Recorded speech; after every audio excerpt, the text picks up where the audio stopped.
نامے رشک طور ہو جائیں گے، خدا تعالی بے حد مسرور ہو جائیں گے۔ سب سے پہلے میں ان قراء حضرات کو مبارکباد پیش کرتا ہوں۔ محترم جناب قاری نسیم صاحب اور قاری لقمان صاحب جنہوں نے قرآن آپ حضرات کو تراویح میں سنایا، الف لام میم سے لے کر والناس تک پورا قرآن آپ کو سنایا، یقیناً یہ مبارکباد کے مستحق ہیں۔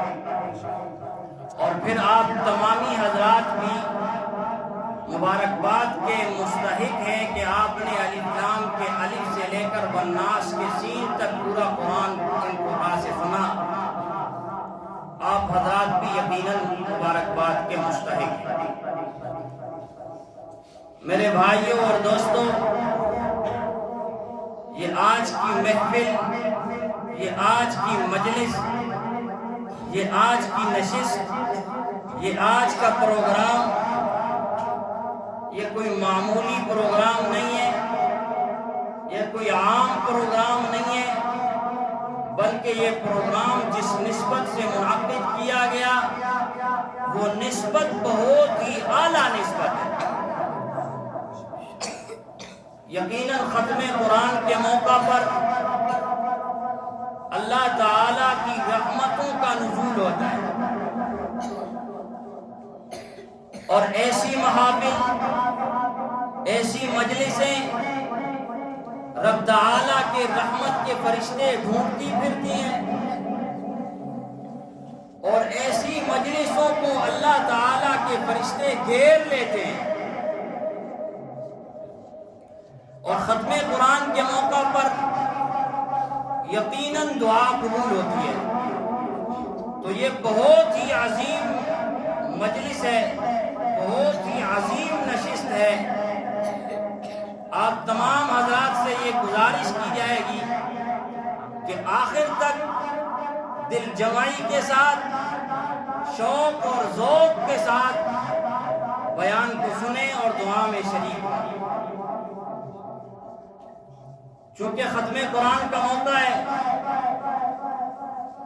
اسی نسبت سے کچھ باتیں آپ حضرات کے سامنے گوش گزار کروں گا۔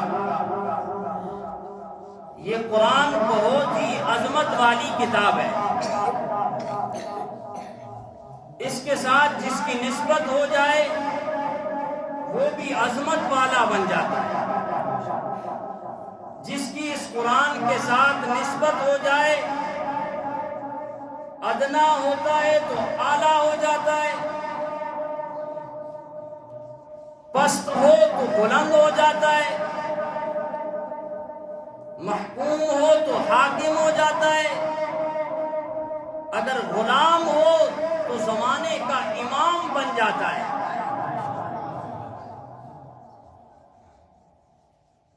پڑھے لکھے حضرات ذرا توجہ فرمائیں۔ حضور اکرم صلی اللہ علیہ وسلم نے حضرت ابو ہریرہ رضی اللہ تعالی عنہ سے پوچھا، ابو ہریرہ کیا کر رہے ہو؟ فرمایا حضور اللہ کا کلام قرآن پڑھ رہا ہوں۔ پیارے حبیب صلی اللہ علیہ وسلم نے فرمایا ابو ہریرہ قرآن پڑھا کر، قرآن پڑھتے پڑھتے اگر تجھے موت آ جائے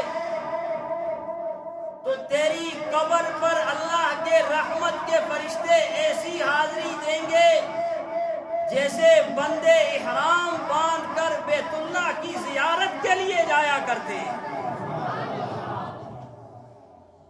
میرے بھائیوں اور دوستوں، کتابیں تو اور بھی بہت ہیں، تورات بھی کتاب ہے، زبور بھی کتاب ہے، انجیل بھی کتاب ہے۔ تورات، زبور، انجیل بھی آسمانی کتابیں ہیں اور قرآن بھی آسمانی کتاب ہے، لیکن ان میں فرق ہے۔ فرق کیا ہے؟ فرق یہ ہے کہ تورات، زبور اور انجیل کتابیں الہی بن کر آئی، اور قرآن ایسی مقدس کتاب ہے کہ جو کلام الہی بن کر آئی۔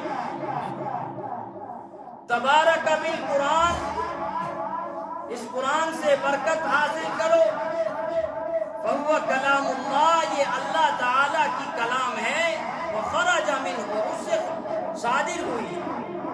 یہ قرآن ایسی کتاب ہے کہ جو اللہ تعالیٰ کا کلام ہے۔ تورات، زبور، انجیل قرآن جیسی نہیں، اور صاحب قرآن جیسا بھی کوئی نہیں ہو سکتا،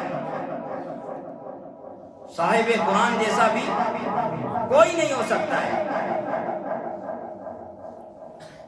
قرآن کریم صداقتوں کا مجموعہ بن کر آیا،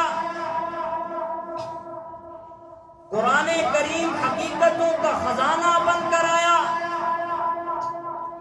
قرآن کریم دستور حیات بن کر آیا، قرآن کریم منشور حیات بن کر آیا، بلکہ قرآن کریم سارے انسانوں کے لیے آب حیات بن کر آیا۔ قرآن کریم ساری کائنات کے لیے آب حیات بن کر آیا۔ میرے بھائیوں اور دوستو، حضرت امام احمد بن حنبل رحمۃ اللہ علیہ کو 99 مرتبہ اللہ تعالیٰ کے جلووں کی زیارت ہوئی۔ کہتے سبحان اللہ۔ اگر آپ کو میری بات سمجھ آ رہی ہے تو پھر کہہ دیں سبحان اللہ، ذرا بلند آواز سے کہہ دیں سبحان اللہ۔ حضرت امام احمد بن حنبل رحمۃ اللہ علیہ کو 99 مرتبہ، ایک کم 100 مرتبہ اللہ تعالیٰ کی جلووں کی زیارت ہوئی، اور میرے علم کے مطابق امام احمد بن حنبل رحمۃ اللہ علیہ کو روزانہ نبی اکرم صلی اللہ علیہ وسلم کی زیارت ہوا کرتی تھی۔ امام احمد بن حنبل رحمۃ اللہ علیہ نے اللہ تعالیٰ سے پوچھا، اللہ تیری زیارت کرنی ہو کیا پڑھوں، کیا وظیفہ پڑھوں، کیا ورد کروں، کیا عمل کروں؟ اللہ تعالیٰ نے فرمایا قرآن پڑھ۔ کیا فرمایا؟ ساتھ دیں گے نا؟ بیداری کا ثبوت دیں گے؟ ماشاءاللہ ہوشیار ہیں اور بیدار ہیں نا؟ اللہ تعالیٰ نے فرمایا قرآن پڑھ۔ امام صاحب فرماتے ہیں اللہ سمجھ کے پڑھوں یا بغیر سمجھے پڑھوں؟ فہمن او بدون فہمن؟ اللہ فرماتے ہیں سمجھ کے پڑھے یا بغیر سمجھ کے پڑھے تیری مرضی، کتاب تو میری ہے نا، پڑھنا تیرا کام ہے، دیدار الہی کرنا میرا کام ہے۔ پڑھنا تیرا کام، دیدار الہی کرنا میرا کام ہے۔ آسمانوں سے بارش کا قطرہ اترتا ہے، آسمانوں سے بارش نازل ہوتی ہے، آسمانوں سے رب تعالیٰ کا قرآن بھی آیا۔ بات سمجھ نہیں آتی؟ آپ ابھی پہنچے نہیں ہیں۔ آسمانوں سے بارش اترتی ہے، قرآن بھی آسمانوں سے اترا۔ بارش کے پانی کا قطرہ سانپ کے منہ میں آ جاتا ہے، زہر بن جاتا ہے، سپی کے منہ میں آ جاتا ہے، موتی بن جاتا ہے۔ آپ ابھی نہیں پہنچے۔ بارش کا قطرہ سانپ کے منہ میں آ گیا، زہر بن گیا، سپی کے منہ میں آ گیا، موتی بن گیا۔ اللہ تعالیٰ نے آسمانوں سے بصورت رحمت مکہ معظمہ پر قرآن مجید کو اتارا۔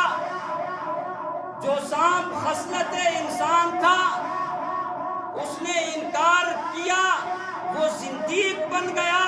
ابو بکر نے اقرار کیا، وہ صدیق بن گیا۔